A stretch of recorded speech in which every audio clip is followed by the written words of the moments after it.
अभी हमने क्या पढ़ा कि वे axis patterning in Drosophila in part 1। अब यहाँ पढ़ेंगे कि भाई हमने देखा कि पाइप प्रोटीन जो है वो डोर्सल में इनिबिट होता है और वेंट्रल रीजन में वो क्या होता है हमारा एक्सप्रेस होता है। तो ये वेंट्रल सेल जो है वो पाइप प्रोटीन सिंथेसिस होने से यहाँ क्या हुआ, इस रीजन में पाइप प्रोटीन सिंथेसाइज हुआ, सिंथेसिस, और यहां इस रीजन में ब्लॉक रहा। जहां ब्लॉक रहा वो डोर्सल एक्सिस बनी, जहां पाइप प्रोटीन सिंथेसाइज हुआ वो वेंट्रल एक्सिस बनी। ये एंटीरियर, ये पोस्टीरियर, ये वेंट्रल यहाँ पे, और ये डोर्सल एक्सिस। तो अब इन सेल्स को हम क्या करते हैं, ब्रॉड देखते हैं कि यहाँ पे होता क्या है। यहाँ एक oocyte है हमारा जिसके साथ क्या है, गुरकन प्रोटीन है, जिसने कहा बाइंडिंग की टॉर्पीडो रिसेप्टर से। ये गुरकन प्रोटीन और ये टॉर्पीडो रिसेप्टर जो हम पहले भी देख चुके हैं, टॉर्पीडो रिसेप्टर। तो इन्होंने इसे बाइंडिंग लेके यहां क्या किया कि यहां इस रीजन में पाइप प्रोटीन सिंथेसिस को ब्लॉक किया, पाइप प्रोटीन सिंथेसिस को ब्लॉक किया। और इन वेंट्रल सेल को ये oocyte कोई सिग्नल नहीं दे पाता, और सिग्नल नहीं दे पाता तो यहां क्या होता है, इस रीजन में पाइप प्रोटीन सिंथेसाइज होता है, पाइप प्रोटीन सिंथेसाइज। तो अब ये सिंथेसिस जो हुआ पाइप प्रोटीन का, वो इस रीजन में कैसे सिग्नल देता है वो चीज देखेंगे हम लोग।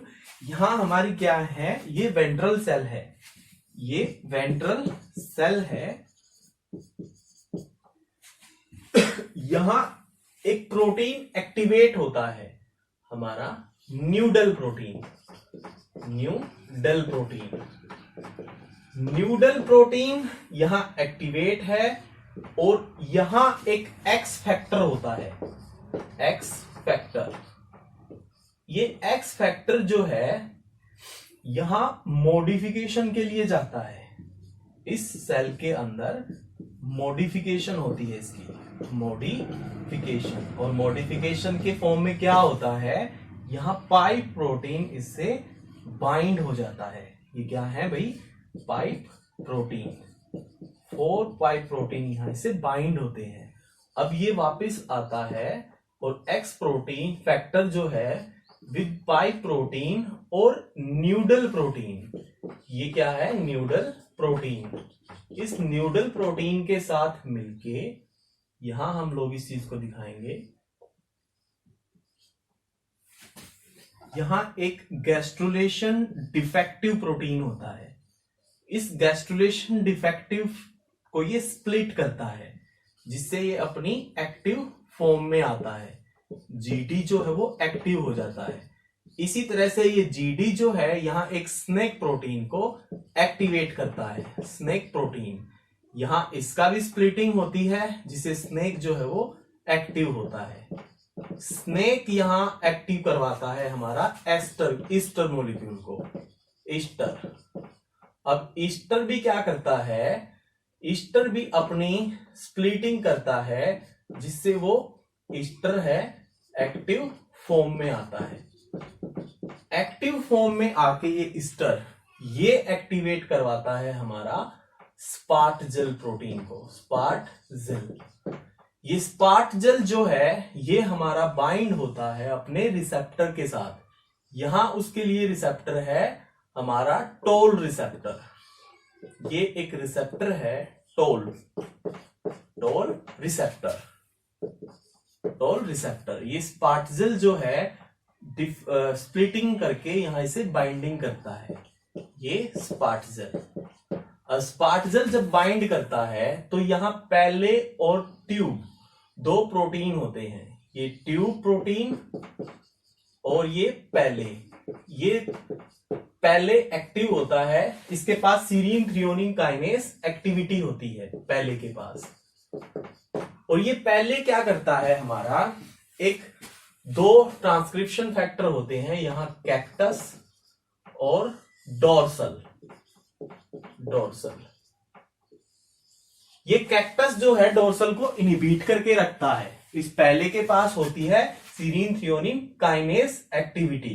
पहले क्या करता है, कैक्टस को फॉस्फोरिलेट करता है, जिससे कैक्टस जो है यहां से हमारा डिसोसिएट हो जाता है, यहां से ये डिसोसिएट हुआ।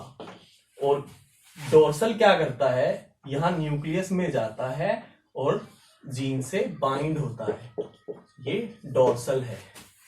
जहां डोर्सल का एक्सप्रेशन होगा वो फेट हमारा वेंट्रल फेट होगा। ठीक है भाई, वेंट्रल फेट होगा वो हमारा। तो एक बार इसको मैं दोबारा से रिपीट करता हूं। यहां ये 5 प्रोटीन सिंथेसिस यहां हुआ है, डोर्सल रीजन में सिंथेसिस नहीं हुआ है।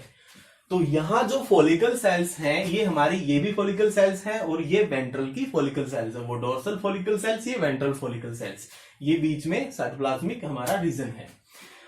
अब यहां क्या हुआ, यहां पे जब डोर्सल फेट आया तो एक टॉर्पीडो ने इस गुरकन के साथ बाइंडिंग की, जिससे पाइप प्रोटीन जो है वो हमारा इनहिबिट रहा, उसका सिंथेसिस जो है वो ब्लॉक हुआ। लेकिन इस वेंट्रल फिट को ये क्या है कि ये oocyte जो है हमारा, ये क्या है भाई, oocyte, ये oocyte इस वेंट्रल फिट को सिग्नल नहीं दे पाता। तो अब यहां क्या हमारा सिग्नल पाथवे चलता है, जिससे पाइप प्रोटीन यहां एक्टिव होता है हमारा। यहां पे देखो भाई, ये है एक न्यूडल प्रोटीन। जब पाइप प्रोटीन एक्टिव होता है तो न्यूडल प्रोटीन भी एक्टिव होता है। ये न्यूडल प्रोटीन इस एक्स फैक्टर के साथ कंबाइंड फंक्शन करता है। एक्स फैक्टर अपनी मॉडिफिकेशन फॉर्म में आता है, कैसे, जब उसके पास पाइप प्रोटीन यहां बाउंड होता है। तो पाइप एक्स फैक्टर यहां वेंट्रल सेल में आया और सिंथेसिस किसका हुआ था, यहां पे पाइप प्रोटीन का। तो पाइप प्रोटीन ने इस एक्स फैक्टर को क्या किया, मॉडिफाई किया, वापिस ये बाहर आया। एक्स फैक्टर अब इस न्यूडल प्रोटीन के साथ मिलकर हमारा क्या करता है, यहां ये जीडी का क्या मतलब है, गैस्ट्रुलेशन डिफेक्टिव,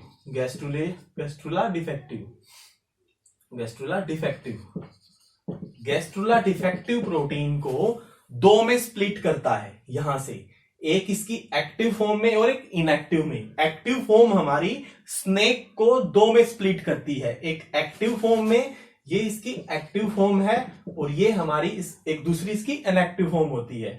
ये फिर दोबारा से सेम उसी इंटर्न पाथवे होता है हमारा। एक तरह से स्नेक जो है वो ईस्टर को एक एक्टिव और एक उसकी इनएक्टिव फॉर्म में ब्रेक करता है। अब ईस्टर जो है एक्टिव हुआ, ईस्टर स्पार्टजेल प्रोटीन को ब्रेक करता है 2 में, जिससे एक्टिव फॉर्म जो है स्पार्टजेल की, स्पार्टजेल एक लाइगेंड की तरह काम करता है और अपने टोल रिसेप्टर से बाइंड करता है। टोल एक मेम्ब्रेन बाउंड रिसेप्टर है, यहां पे उसे बाइंडिंग करता है और ट्यूब और पैले इन 2 प्रोटीन को फॉस्फोरिलेट करता है, इनको एक्टिव करता है। अब पैले के अंदर होती है serine threonine kinase activity.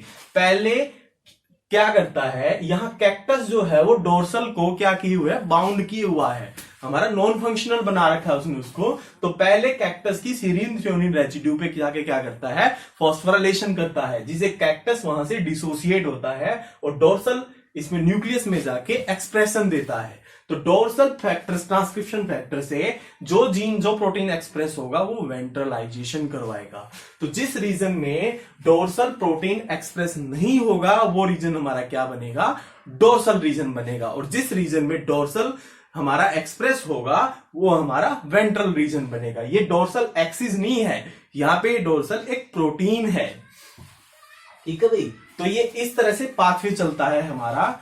Turn by turn her protein एक दूसरे को स्प्लिट करते हैं, जिससे उसकी नॉन फंक्शनल फॉर्म अलग होती है, फंक्शनल फॉर्म अलग होती है।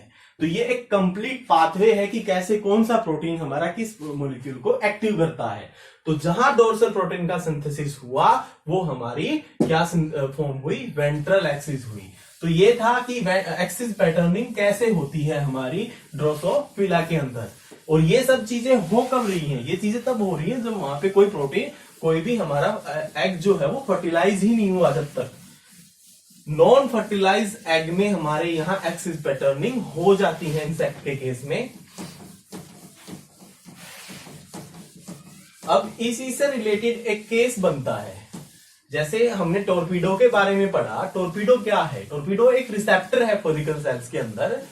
अब साइंटिस्ट ने क्या किया, उन्होंने देखा भी टॉर्पीडो से रिलेटेड कि एक तो उन्होंने ऐसी चीज ली, एक तो वाइल्ड टाइप लिया उन्होंने, वाइल्ड टाइप एम्ब्रियो, और दूसरा उन्होंने क्या लिया, सेकंड जो है वो टोरपीडो डेफिशिएंट। यहां से बहुत क्वेश्चन उठते हैं टोरपीडो डेफिशिएंट से। टोरपीडो डेफिशिएंट कॉन्सेप्ट आसान है, लेकिन थोड़ा ध्यान देने की जरूरत है इसमें। वाइल्ड टाइप एम्ब्रियो लिया, दूसरा टोरपीडो डेफिशिएंट लिया। अब इन्होंने क्या किया, मटेरियल को एक्सचेंज किया, इसकी एम्ब्रियो को इसके साथ एक्सचेंज किया या ट्रांसप्लांट किया।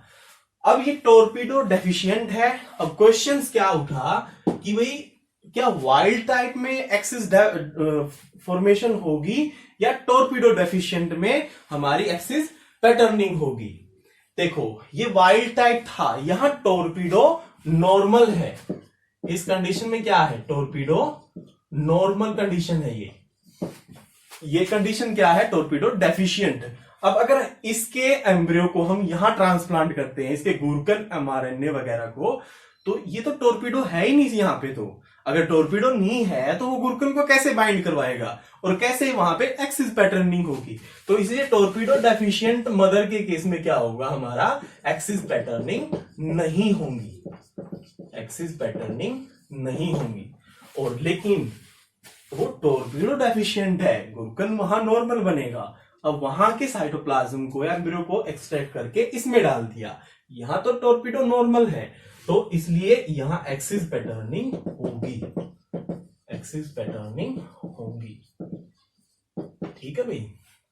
हम मान लो कि सेकंड केस हम लोग ये बनाते हैं कि जो हमारा ये था एंटीरियर और पोस्टीरियर के लिए।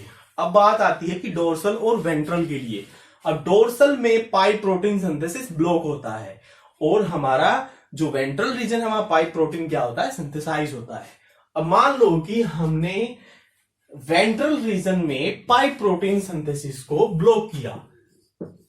If we block pipe protein synthesis in ventral region, तो क्या होगा, ventral region pipe protein direct indirectly करवा क्या रहा है, डोर्सल प्रोटीन को एक्टिवेट करवाता है। और डोर्सल प्रोटीन एक्टिवेट होता है तो उससे वेंट्रल फेट आता है। लेकिन अब उस डोर्सल प्रोटीन को एक्टिवेट करवाने वाला पाई प्रोटीन ही ब्लॉक है, तो वो क्या होगा, वो एक्सिस भी डोर्सलाइज हो जाएगी। आंसर क्या होगा इसका, डोर्सलाइज मेम्ब्रेन, सॉरी एक्सिस, वो एक्सिस भी डोर्सलाइज होगी। तो ये कुछ केसेस बनते हैं हमारे इस तरह से। तो अभी तक हमने क्या देखा है, सिर्फ यहां पे कि यहां इस टोरपीडो डेफिशिएंट से, और जो मैंने वेंट्रल सेल फेट बताया है, यहां पाई प्रोटीन सिंथेसिस का, यहां से क्वेश्चंस बहुत बार आ चुका है और आता है, ऐसे क्वेश्चन ही उठते हैं कि भाई यहां पे हमने इस चीज को ब्लॉक किया तो क्या होगा, ये चीजें। ठीक है भाई, यहां से क्वेश्चंस उठते हैं बहुत ज्यादा। अब हम इफेक्ट पढ़ते हैं भाई, यहां एक फीमेल के अंदर ही, फीमेल oocyte ओगोनिया के अंदर ही क्या होता है कि कुछ प्रोटीन जो है वो एक्सप्रेस होते हैं। अब हमें ये पता चल गया कि एंटीरियर एक्सिस ये है, पोस्टीरियर एक्सिस ये है।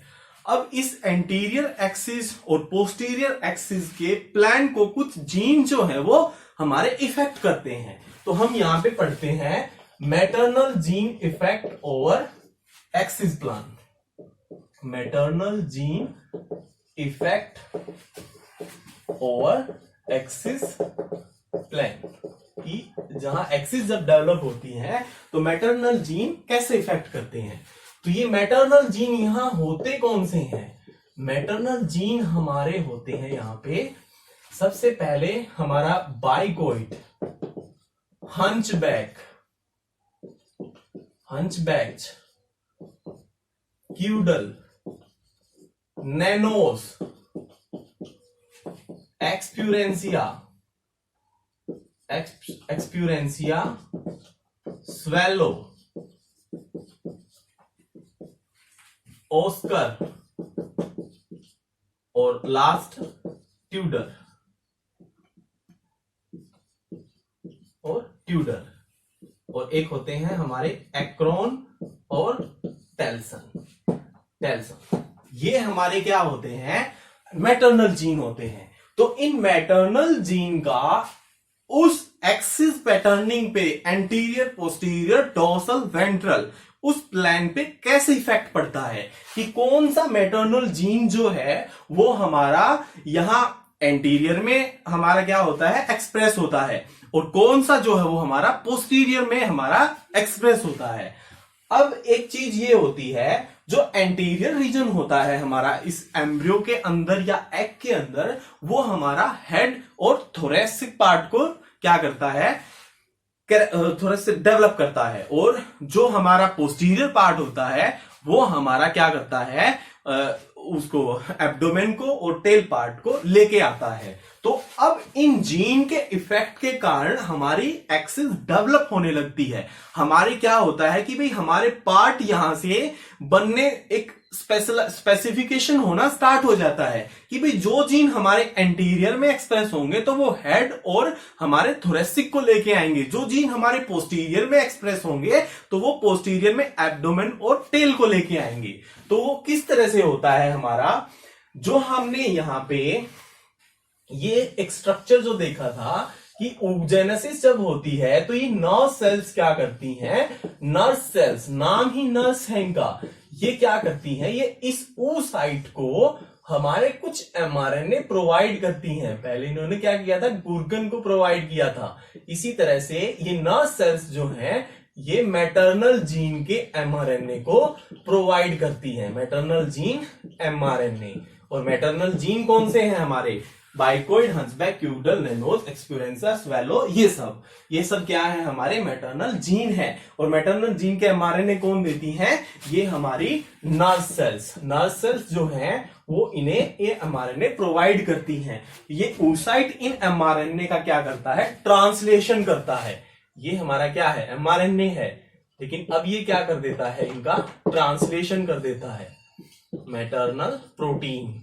तो इनसे जीन से क्या बन जाता है, प्रोटीन बनता है। ट्रांसलेशन किसने किया, हमारा इस oocyte ने। तो अब इन मैटरनल प्रोटीन का हमारा एंटीरियर और पोस्टीरियर एक्सिस में क्या, कैसे एक्सप्रेशन होता है, कैसे इन कैरेक्टरिस्टिक्स को ये डेवलप करवाती हैं। सबसे पहले देखो भाई, हमारे यहां माइक्रोट्यूब्यूल पॉलीमराइजेशन जब होती है oogenesis के टाइम पे, तो उस दौरान हमारा यहां क्या होता है, एक डाइनिन प्रोटीन, मोटर प्रोटीन, और एक हमारा काइनेसिन। ये क्या है, काइनेसिन मोटर प्रोटीन, और यहां होता है डाइनिन। ये क्या है, मोटर प्रोटीन है। ये काइनेसिन जो है वो एटीपी डिपेंडेंट है हमारा। इसी तरह से डाइनिन जो है वो भी क्या करवाता है, जैसे काइनेसिन जो फंक्शन करता है वही फंक्शन हमारा डाइनिन करता है। ये प्रोटीन की मूवमेंट करवाते हैं। अब काइनेसिन जो है, काइनेसिन यहां स्टेबलाइज करता है, stabilize oskar and tudor protein, ये वाले। और जो डाइनिन है, dynein stabilize exuperantia and swallow, इन दो प्रोटीन को स्टेबलाइज करते हैं। ये दोनों क्या हुए हमारे एंटीरियरली, और ये दोनों पोस्टीरियरली। अब ये दोनों क्या करते हैं, ये मीडिएट करते हैं हमारे, मीडिएट दी बाइकोइड प्रोटीन, ठीक है भाई। तो अब इस और ये बाइकोइड भी कौन सा प्रोटीन हुआ, एंटीरियर प्रोटीन, और ये मीडिएट करते हैं हमारे, नैनोज प्रोटीन। तो जहां नैनोज बनता है वो एक्सिस हमारी पोस्टीरियर होती है, ठीक है भाई। तो यहां एक्सप्रेशन किन किन का हुआ, सबसे पहले यहां दो हुए हमारे, ये मैं मान के चलता हूं ऑस्कर और सॉरी,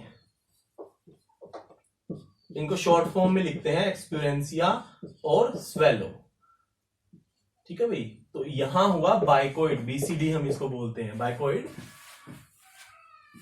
और यहां किसका हुआ हमारा expression, Oscar and Tudor, Oscar और ट्यूडर। और उसी तरह से यहां जो एक्सप्रेशन हुआ वो हुआ नैनोज का। ठीक है भाई। अब कुछ प्रोटीन और होते हैं हमारे, जैसे हंचबैक और क्यूडल। ये हंचबैक और क्यूडल प्रोटीन ये हमारे यहां इक्वली डिस्ट्रीब्यूट होते हैं।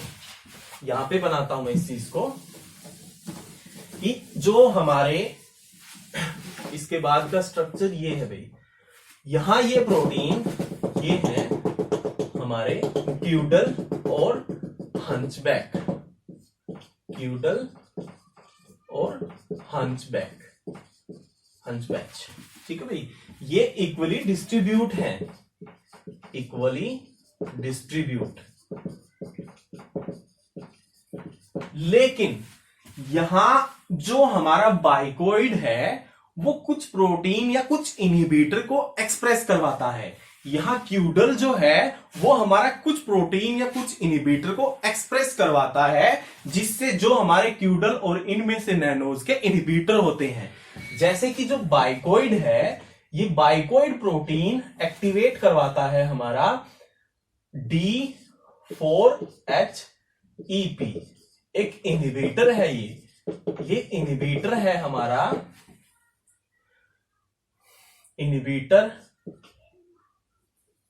ये है यहां इनहिबिटर हमारा क्यूडल का। जहां बाइकोइड होगा वो इस इनहिबिटर को एक्टिवेट करेगा, जिसे क्यूडल क्या रहेगा, इनहिबिशन रहेगा। जहां हमारा नैनोज होगा, ये नैनोज क्या करेगा, ये हमारा PUM1 और बार्ट, ये दो प्रोटीन हैं, ये इनहिबिटर को एक्टिव करवाते हैं, इनहिबिटर एक्टिव। और इनहिबिटर भी कौन सा, ये वाला ही D4HEP। ठीक है। ये किसको इनहिबिट करेगा, इस पोस्टीरियर रीजन में हमारे हंचबैक को, हंचबैक को। ठीक है। तो इस तरह से ये इनहिबिशन करता है। तो जो इक्वली डिस्ट्रीब्यूट थे क्यूडल और नैनो हमारे हंचबैक, वो यहां क्या होते हैं, हमारे हंचबैक इस रीजन में आ जाता है, हंचबैक, और क्यूडल जो है वो यहां इस रीजन में स्टेबलाइज हो जाता है, क्यूडल इस रीजन में स्टेबलाइज हुआ। तो अब बात आती है इन प्रोटीन, एक बार दोबारा से सुन सकते हो आप इस चीज को कि जो यहां क्या हुआ, सबसे पहले यहां एक मोटर प्रोटीन डाइनिन था, वहां काइनेसिन था। इन डाइनिन ने स्टेबलाइज किसको करवाया, एक्सपीरियंशिया स्वेलो को, जिन्होंने मीडिएट किया बाइकोइड प्रोटीन को। अब बाइकोइड हमारा इस इनहिबिटर के थ्रू यहां क्यूडल को इनहिबिट करता है, ताकि एंटीरियर रीजन में क्यूडल जो है वहां उसका ग्रेडियंट ना बने।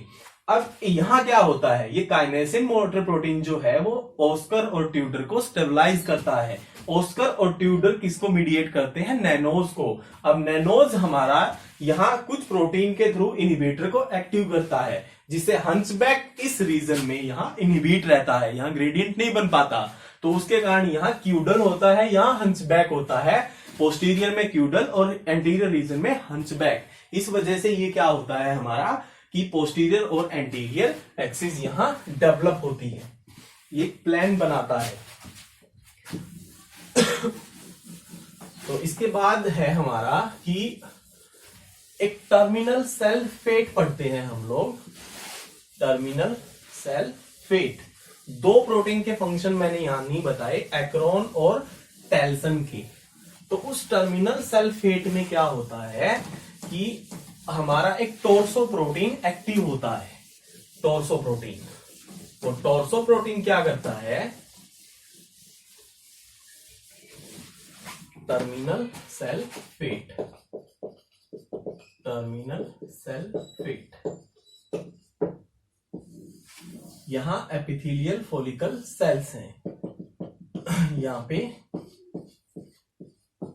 यहां एक प्रोटीन और होता है जो इक्वली डिस्ट्रीब्यूट होता है।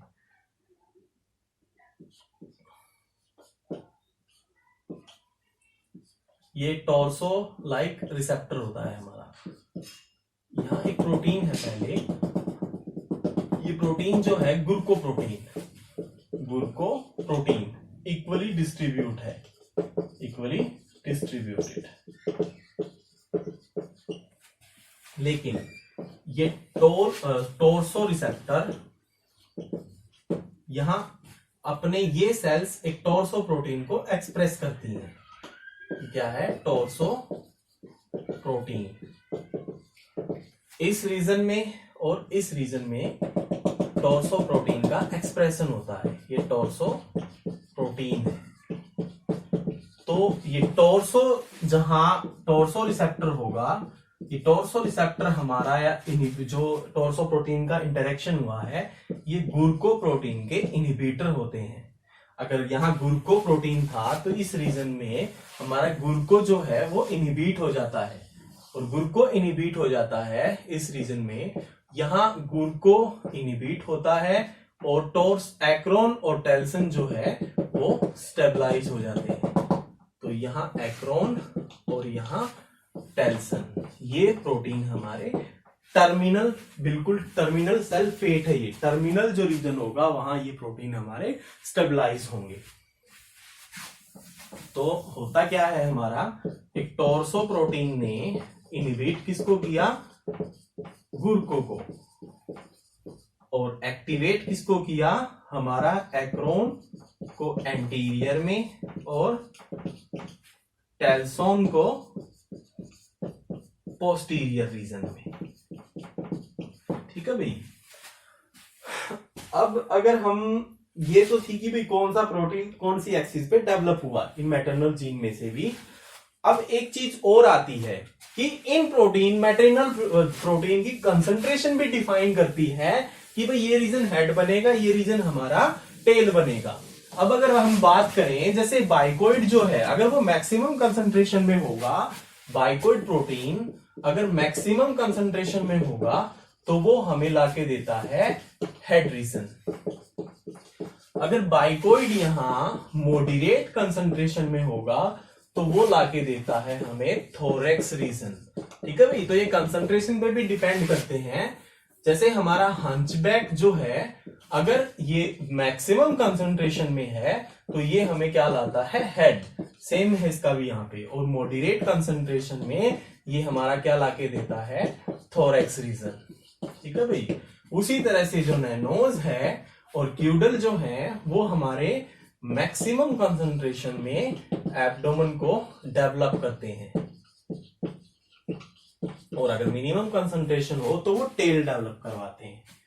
ठीक है भाई। तो ये था हमारा मैटरनल जीन इफेक्ट हमारा।